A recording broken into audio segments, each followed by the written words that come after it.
အဲ့တော့ဒီနေ့တော့ noun စီမှာ countable noun ဆိုတော့ရေးတွက်လို့ရတဲ့ noun စီမှာ singular nouns နဲ့ plural nouns ဆိုပြီးတော့တစ်ခုကိန်းအများကိန်းဘယ်လိုမျိုးပြောင်းလဲရမလဲဆိုတဲ့ဥစ္စာလေးကိုပြောရအောင်အဲ့တော့ singular noun ဆိုတာကတော့တစ်ခုကိန်း one တစ်ခုတည်းရှိတဲ့အရာတွေကို singular form နဲ့ပြမှာဖြစ်တယ်တစ်ခုတည်းကြော်တဲ့ more than one ဆိုလို့ရှိရင်เนาะ plural form နဲ့ဖော်ပြရမှာဖြစ်ပါတယ်အဲ့တော့ singular noun ဆိုတာကတစ်ခုတစ်ကောင်တစ်ယောက်တစ်ခုတစ်ကောင်တစ်ယောက်ဆိုလို့ရှိရင်သူ့ကို noun ရဲ့ရှေ့မှာ a သို့မဟုတ် n နဲ့တွေ့သုံးပြရမှာဖြစ်ပါတယ်အဲ့တော့အရှေ့မှာတော့ပြောထားတယ် consonants နဲ့ vowels နဲ့နားလည်မယ်ဆိုရင်ဒီ noun ရဲ့အရှေ့စလုံးဒီ consonants နဲ့စမယ်ဆိုလို့ရှိရင်เนาะ a နဲ့တွေ့သုံးရမှာဖြစ်ပါတယ် a boy a key a letter ဒါမျိုးပါနောက် consonants မဟုတ်ဘူး vowels နဲ့စမယ် a e i o u နဲ့စမယ်ဆိုရင်เนาะ n နဲ့တွေ့သုံးရမှာဖြစ်ပါတယ်အဲ့တော့ an ice cream an egg an eggs ဒါမျိုးကဒါပေမဲ့လို့သူ့မှာလည်း exception ချင်းချက်ကလေးတွေရှိပါတယ်a e i o u နဲ့စထားပေမဲ့လို့သူဒီအတန်မထွက်ဘူးပေါ့ဘာဝက်ဆောင်အတန်မထွက်တဲ့ဟာတွေဆိုလို့ရှိရင်တော့သူ့ကို a နဲ့ပဲတွေ့သုံးရမှာဖြစ်ပါတယ်university uniform noun စီက consonants နဲ့စထားတယ်ဒါပေမဲ့လို့သူကို n နဲ့တွေ့သုံးရတာလည်းရှိတယ် n ဟဲ့စပင်းတစ်ချောင်း an hour တနာရီ an honor ဂုဏ်ပြုပွဲတစ်ခု singular ရပြီဆိုရင် singular ကနေ plural ပြောင်းမယ်ဆိုရင်အများစုသော noun စီသည်အဲ့ဒီ singular nouns ကိုပဲသူကအနောက်မှာ s ထည့်ပေးလိုက်လို့ရှိရင် plural noun ဖြစ်သွားပါတယ်အဲ့တော့ books pens forks shells ဒါမျိုးတွေဖြစ်ပါတယ်နောက်တစ်ခု nouns တွေမှာ ch sh s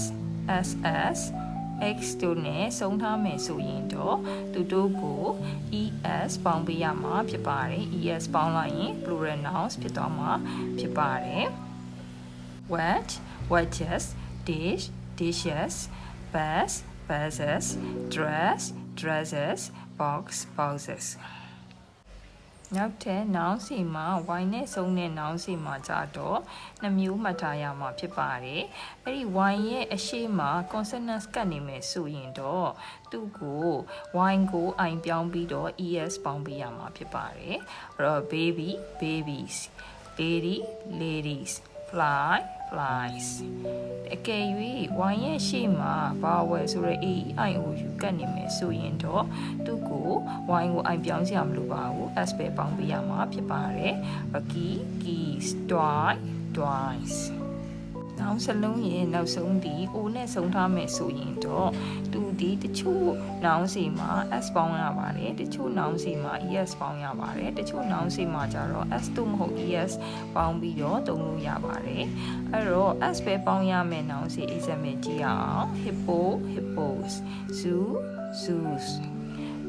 အဲ့တော့ es ပေါင်းရမှာတွေကဘာတွေလဲtomato tomatoes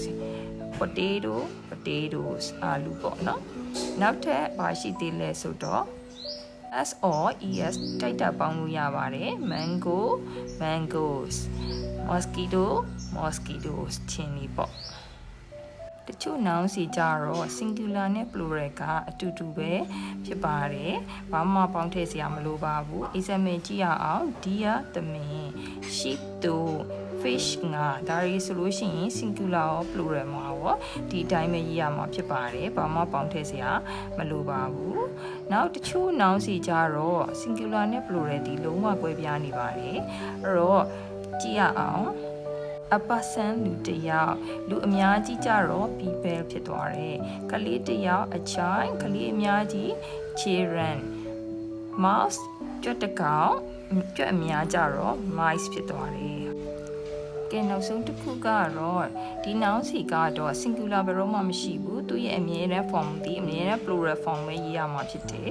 example ကြည့်ရအောင် scissor ဆိုတဲ့ကတ်ကြီးသူ့မှာအသွားနှစ်ဖက်ရှိတယ်သူဒီခွဲထုတ်လို့မရဘူးအဲ့တော့ scissors ဒီအမြဲတမ်း plural form ပဲရေးရမယ်နောက်ခါကျတော့ဘာရှိလဲ pants ဘောင်းမီရှိပေါ့သူကခြေထောက်ပေါင်နှစ်ဖက်ကိုတွင်းပြီးဝေးရတဲ့ဟာဖြစ်တယ်သူ့ကိုခွဲထုတ်လို့မရဘူးအဲ့ဒါဒီအမြဲတမ်း plural form pants လို့ပဲရေးရမယ် glasses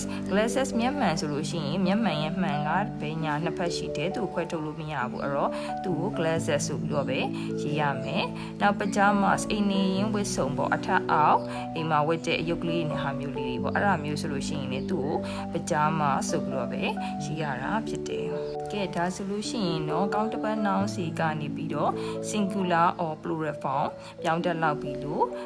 ထင်ပါတယ်နောက်ဗီဒီယိုလေးမှာပြန်တွေ့ကြရအောင်